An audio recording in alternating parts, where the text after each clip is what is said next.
I'm going to, that little voice comes on and tells us that recording is being done.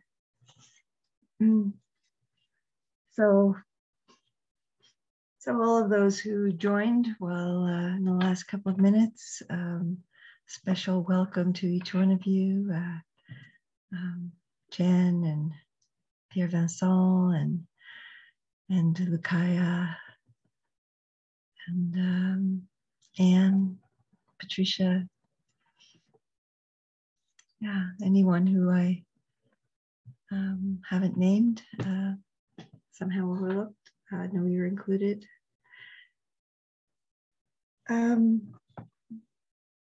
So last week, I initiated a series on the Parami, which I'm going to continue this week. So it's not necessary to each of the Parami is stands on its own and is a deep teaching of the heart. So last week I gave a kind of an overview of the 10 Parami, and I said that I'm going to be basing the teachings on a book that's available free online by Ajahn Sucitto, and it's simply called Parami.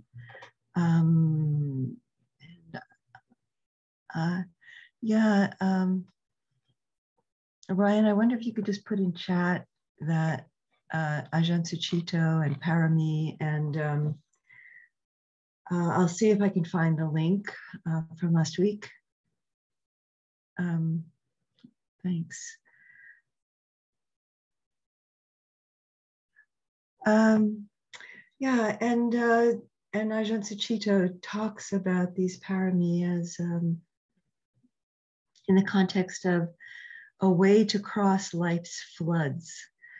So what are the floods? What's flooding us? We see these images of floods and washing away roads and cars and people, buildings. They can be so uprooting and ungrounding, and so using that sense of floods in that way, that they are those energies that run underneath our thoughts, our actions, and drive us unskillfully. So there, 4 that are named are, the drive towards sensual pleasures. So to grasp sensual pleasures, want more and more of this, and avoiding what's unpleasant, what feels difficult. So inner experiences and outer experiences that are painful, we want to avoid them. And a major way that we avoid them is grasping at pleasant experiences. And the avoidance of unpleasant experiences is also a powerful drive and leads us into addictions. And I'm just giving a very quick summary of this. The talks are online through our website, True North Insight website, and then the whole drive toward becoming this or that, becoming a self, becoming something solid I can name. I'm a teacher, I'm a mother, I'm a professional, I'm an artist, so this sense of being something, which of course is unreliable. It's, this identity that we hold on to, that we cling to give meaning to ourselves, that somehow we feel this is what we can identify with. Not that it's bad. I mean, these ways of being these skills are ways that we can engage with life in very beautiful ways. It's this binding up our whole being in being something. So this belonging, and then beliefs. This is true, that is false. These ideologies, fundamentalist religious beliefs, that we cling to, and ignorance is the fourth one. Sort of willfully ignoring what life is trying to show us, and clinging to our beliefs, clinging to our pleasures, clinging to our identities. So these are what embed us in patterns of suffering. So the Buddha said that he was one who could train those who wish to be trained, train us in ways to free ourselves from these patterns of suffering, free those who wish to be trained. So what evokes this desire, this intention, this aspiration to become free? I mean, I think that's a really important question for all of us. What's at the heart of this directing our minds? What made us show up this morning? What makes us show up for our sittings? What makes us show up for other sanghas in which we gather? What makes us show up for ways of being and engagements that are wholesome and feel nourishing to the heart? So that wish to be trained, it's an aspiration. So even the Buddha, with all his profound wisdom and compassion, could not train those who didn't wish to be trained. So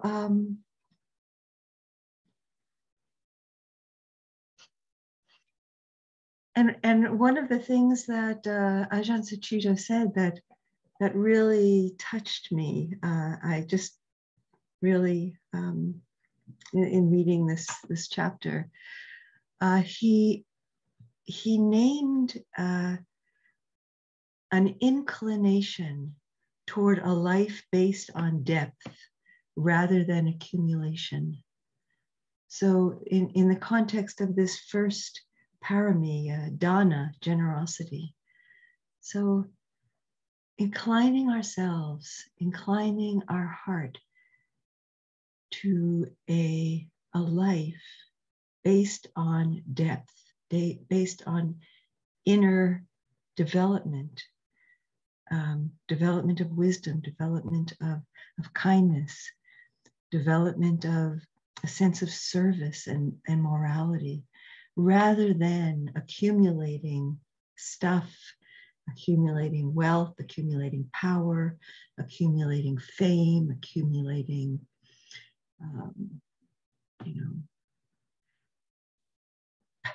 being respected respect is not a bad thing when it comes in a wholesome context, but this, it's more power, I guess, what I'm talking about. So this drive to have more,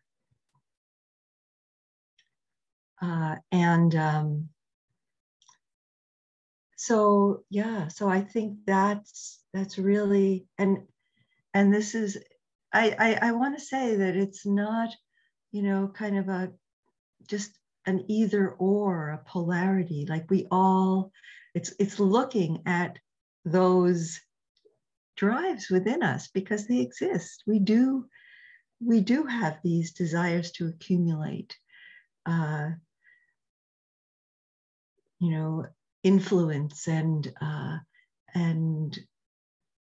to be recognized and to have things that give us pleasure. So just recognizing those as they arise and seeing, are they obscuring something that is more wholesome and more profound?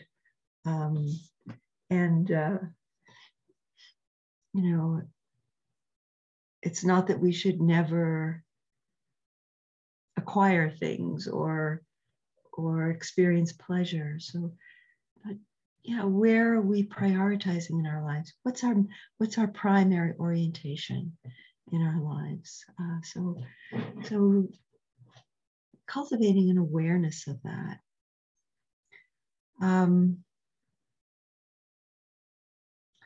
And in the context of generosity, Ajahn Sucitto shines a light on this, on individualism. He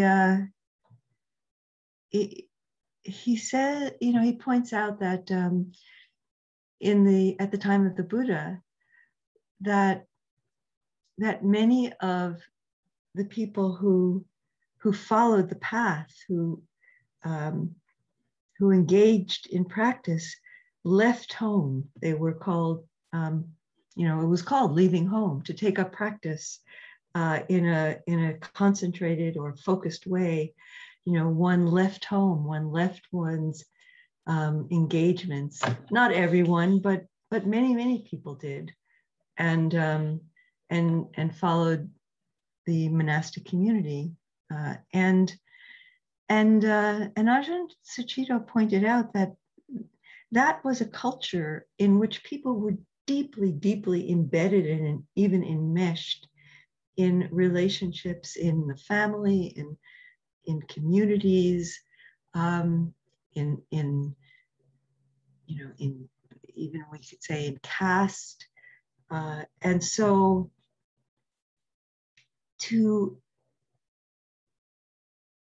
disentangle oneself from that was so important. Whereas we, at this time, most of us anyway, I don't want to make complete assumptions, but the dominant culture is one of individualism, and so we think of ourselves as existing as a person, and our sense of who we are mostly ends at our skin, at the edge of our bodies, and we don't have this deep sense of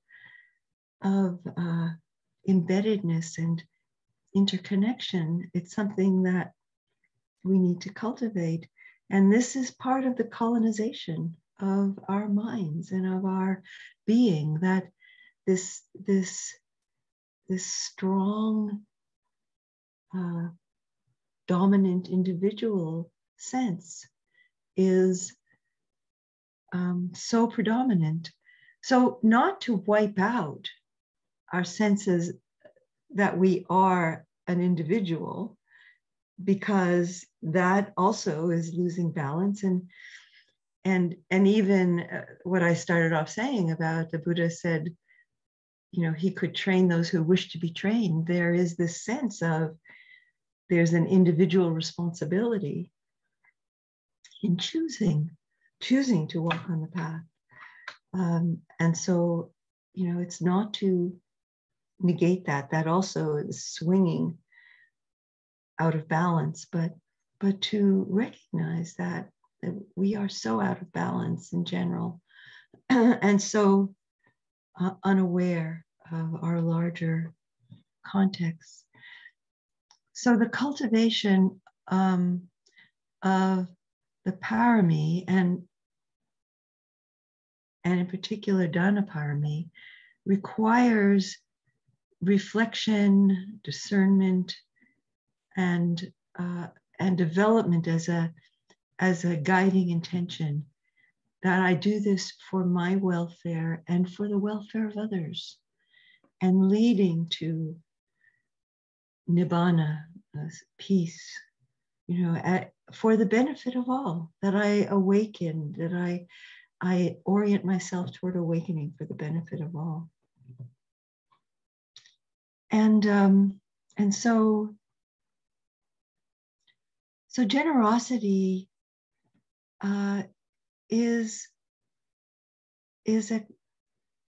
involves the quality of empathy.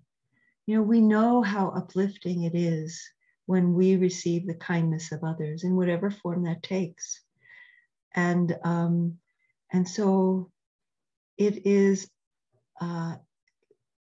also uplifting to and connecting to offer kindness to others, whether it's in the way of something that is a material thing, or service or kindness, and it doesn't, you know, it could simply be that just a smiling or a kind word, a friendly word.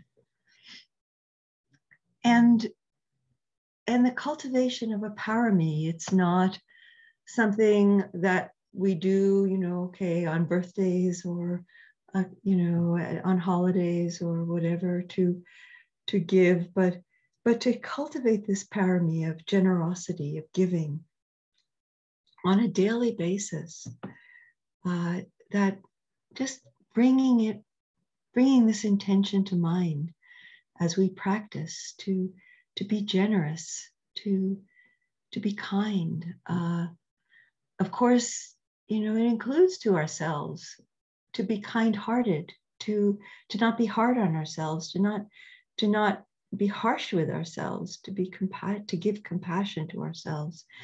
And this is the field within which we can cultivate this heart of friendliness that we have to give to others.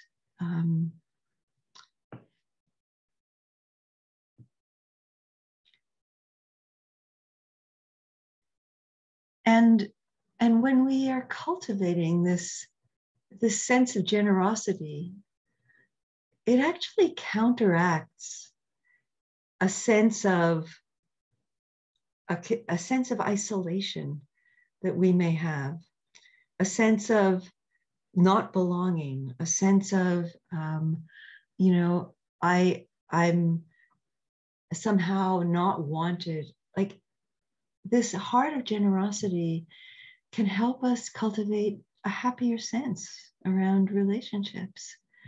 Like, yeah, I have something to give. You know, I have something to share.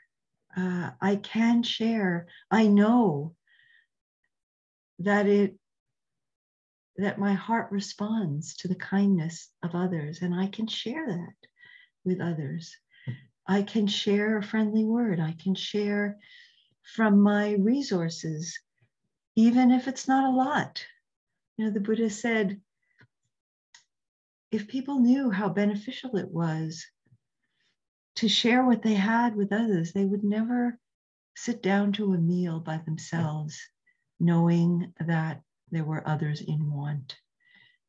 And, you know, in our culture where we live in these enclosed houses and, you know, and we live such separate lives, you know, it doesn't kind of make sense. Well, how do I do that? How do I invite somebody in for a meal? But we can just perhaps keep in mind the hunger and the lack and the want experienced by others, and let that be part of our consciousness and actions to share what we have so that others can eat. Others aren't hungry.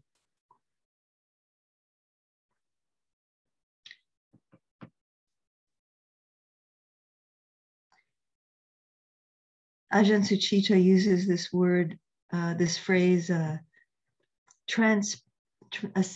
developing a sense of transpersonal wholeness. So that how we understand who we are transcends this body, that our wholeness is found in the whole web of life that extends beyond ourselves. That dana goes against competitiveness, this whole me first attitude, which is so embedded in capitalism, embedded in the values of our society, many of the values of our society, this me first mentality.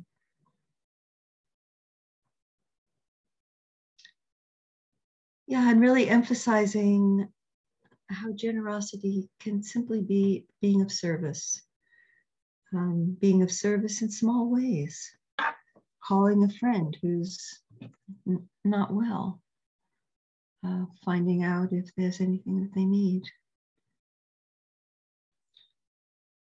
The sharing of merit that we do at the end of practice is a generosity that as we end our practice, our formal practice, and as we perhaps just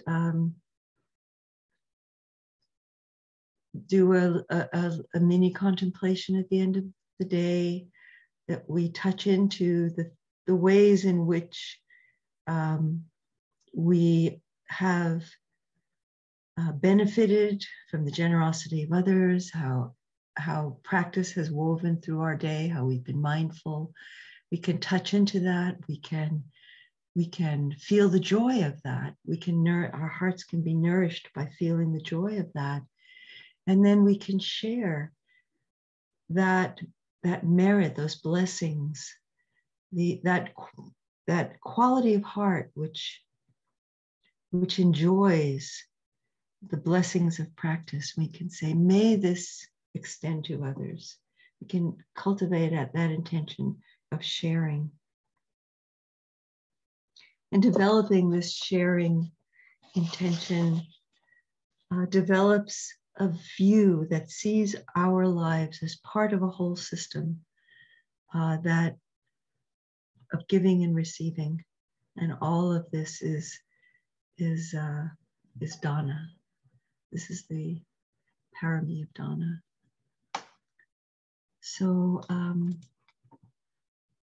so thank you, Twinkle, for putting the link to the book. Yeah, it's a book, and it's also a PDF. So like, you don't need to buy this book. It's available online. So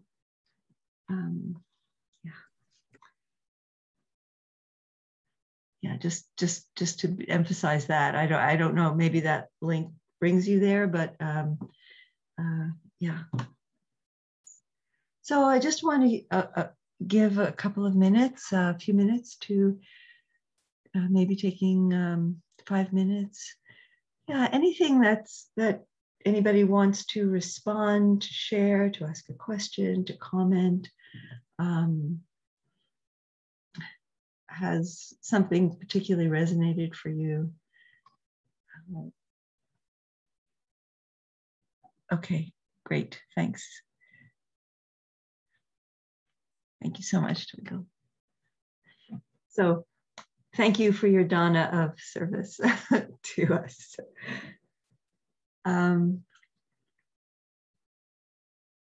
Yeah, anything that's come up for you that you'd like to share in chat, feel free to chat or open the mic. I'll just pause the recording.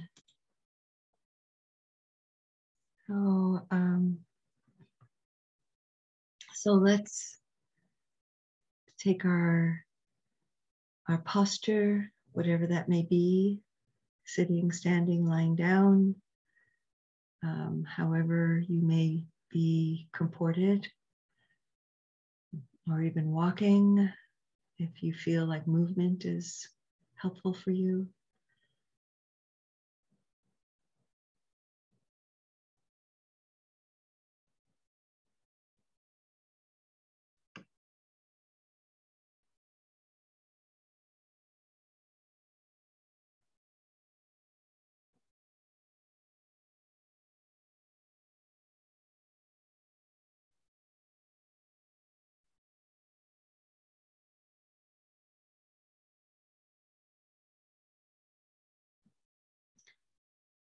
So as we begin, once again, finding our seat on Mother Earth,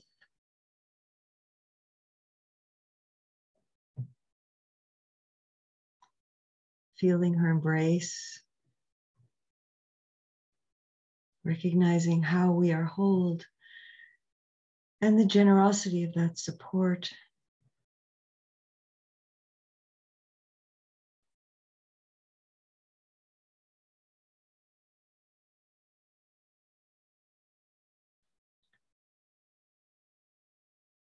Generosity is very tied to gratitude, acknowledging how we are supported and what we have that nourishes us in our lives.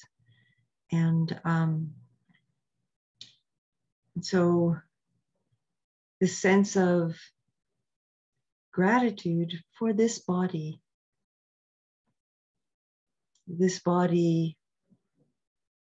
however it is showing up, in whatever degree of wellness and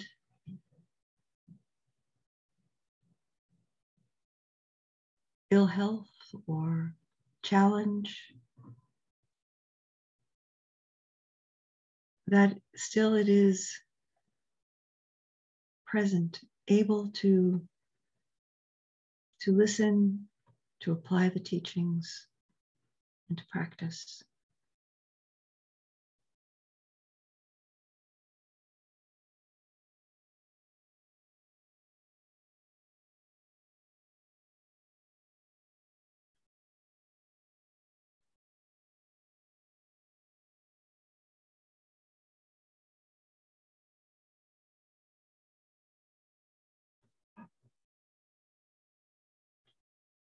Bringing attention to the breath.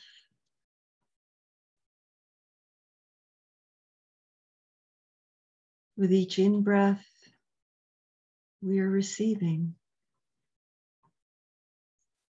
With each out-breath, we're giving back. The mutuality of plant and animal life expressed in each breath.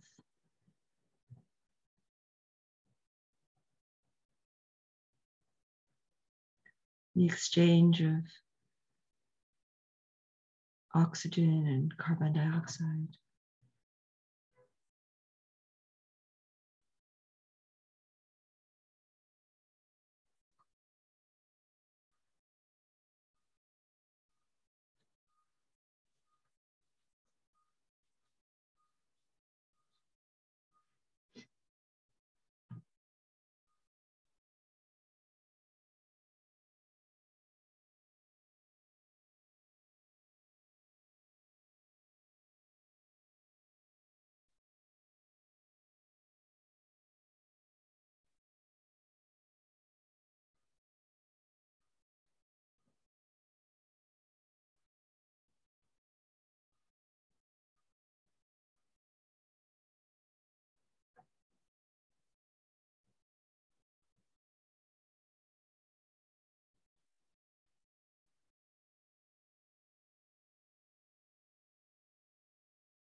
Parami develops together with mindfulness.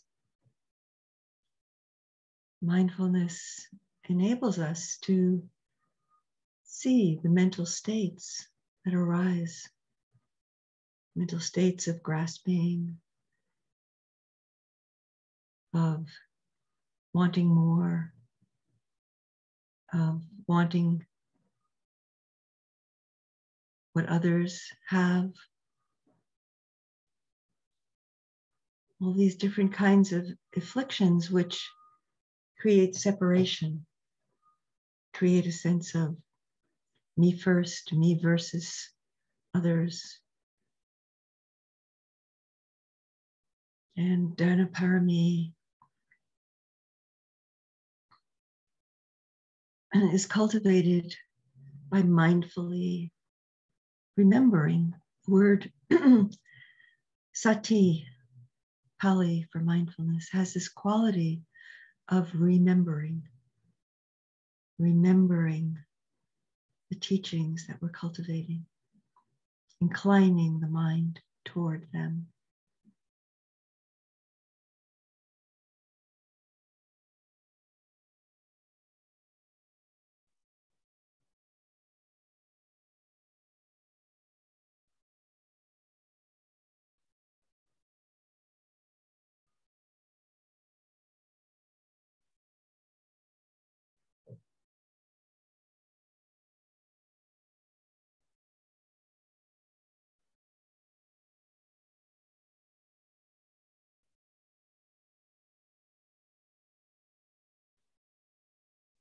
And an invitation to bring an intention to practice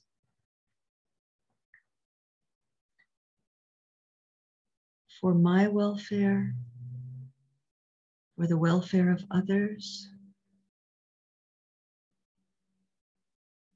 and to walk the path of awakening for the benefit of all.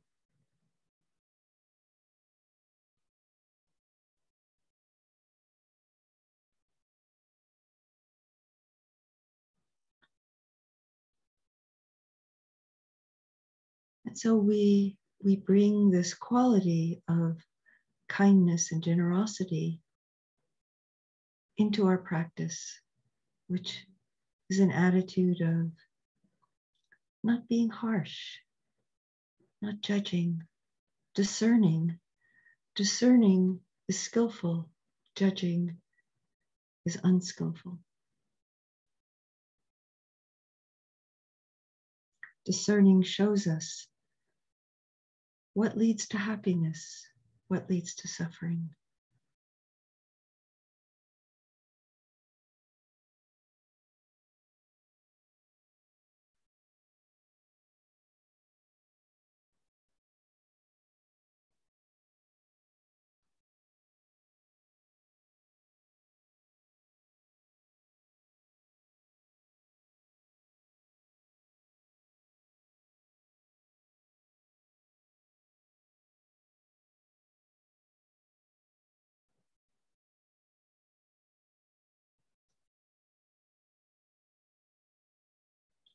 Collecting the attention around the body, around the breath.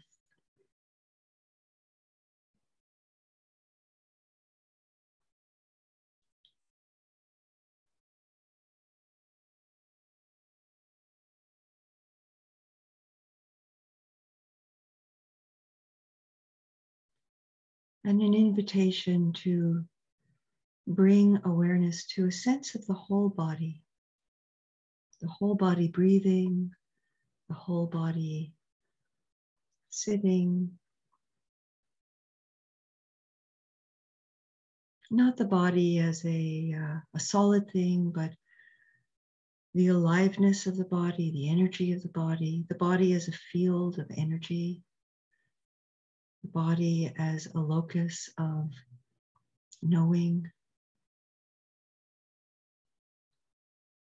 This quality of knowing, being mindful, curious, sustained.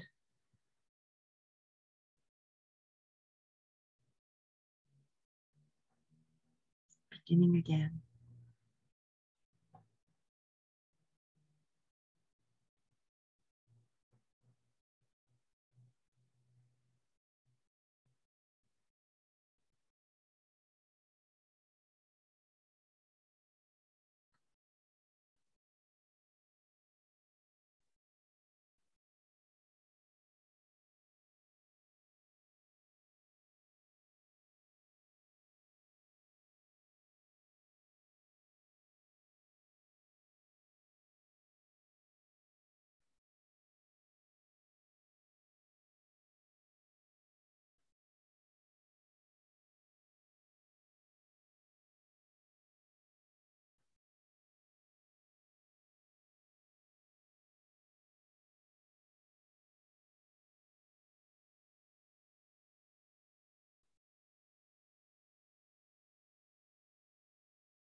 As we come to the end of the last couple of minutes of the sit, I invite you to take in with joy and gratitude the gift that you've given yourself of practice. It's not about what you experienced in practice. It's simply you gave yourself, you're giving yourself this sacred time, sacred space to attend, to be present to yourself.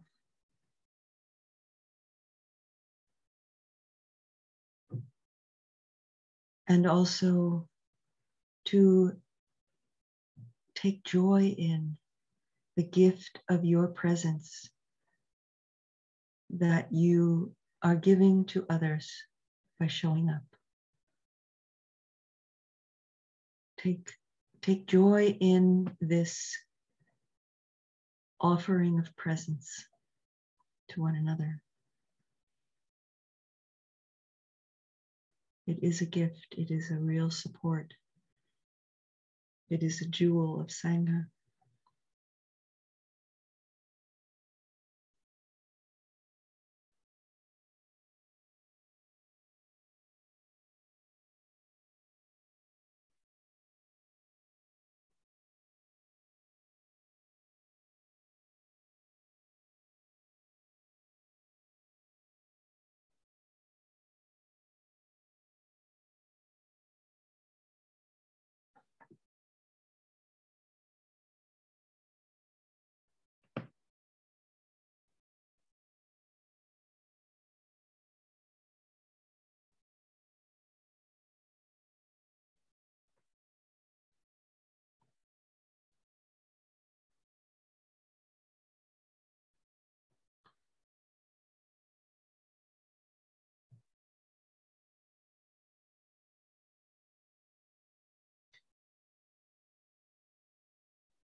And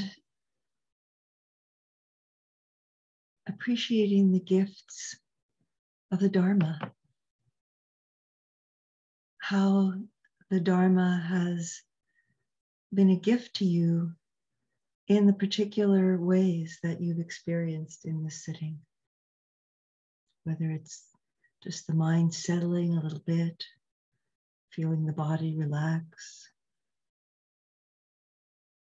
experiencing the insight of seeing how things arise and pass away. Any insight which has led to the diminishment in whatever degree of suffering.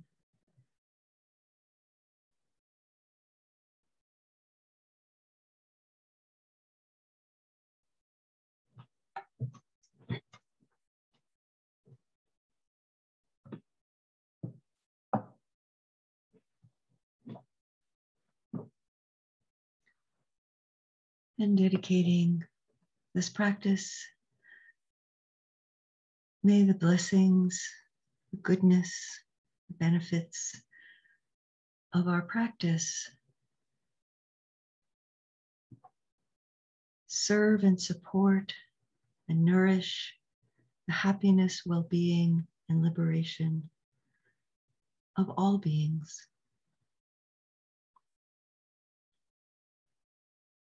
All beings who are suffering, all beings who are enjoying,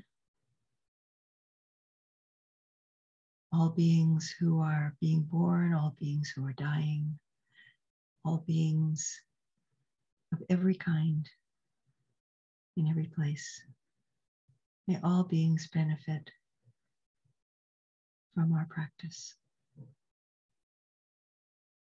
and be free.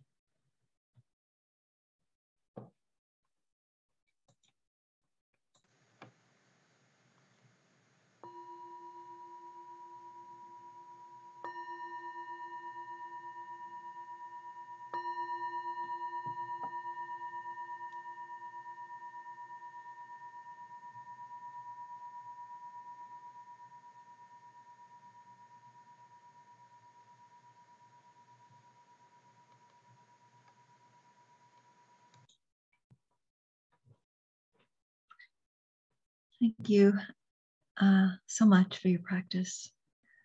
I just want to address, I didn't see this question before, or maybe it came in after we started, but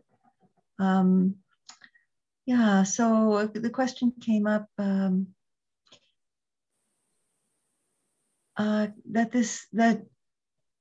can this generosity, this need for exchange, sometimes take us away from ourselves, as if it were more important and gratifying to be attentive to others, a way to avoid doing it for ourselves. The balance is not always easy, I find. Yeah, that is an important reflection, and we need to nourish this this being, and when we give and give and give, and don't nourish our own hearts, bodies, minds in a way that is kind, that's out of balance, and it results in burnout. It results in resentment, and so that balance is really important. And we don't need to find the balance by ourselves. We can listen to others. I mean, very often people reflect back to us, like, you need to care for yourself as well. And so there's a lot of wisdom about that, about self-compassion and so on.